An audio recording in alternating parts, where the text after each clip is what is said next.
6 years ago, the brother of these children fell sick. They called the pastor and prayed.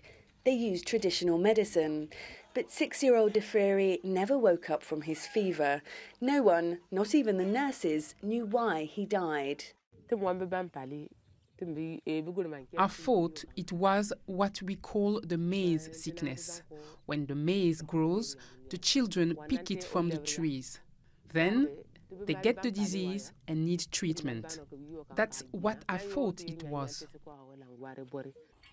But it was nothing to do with their crops. It was malaria that killed him. 1 in 10 children in Burkina Faso die before they reach the age of 5.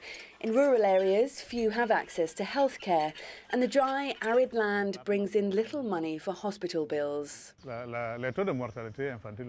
Child mortality in Burkina Faso is one of the highest in the world.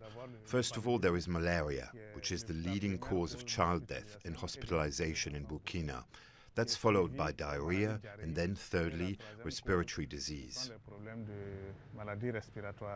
And this is where the radio comes in. A new campaign broadcasting targeted health messages to do with things like the importance of breastfeeding or malaria treatment are starting to change people's behaviour.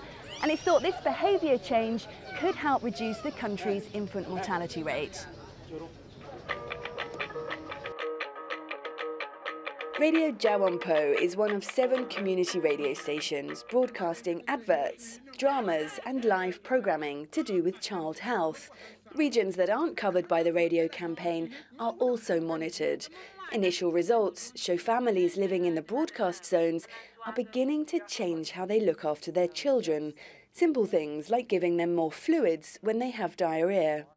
This trial is an opportunity to prove to funders, to policy leaders, that mass media is one of the most effective ways to reduce that mortality. So our goal is not to prove that we have a great way of doing community radio. We believe that, but our goal is to reduce mortality.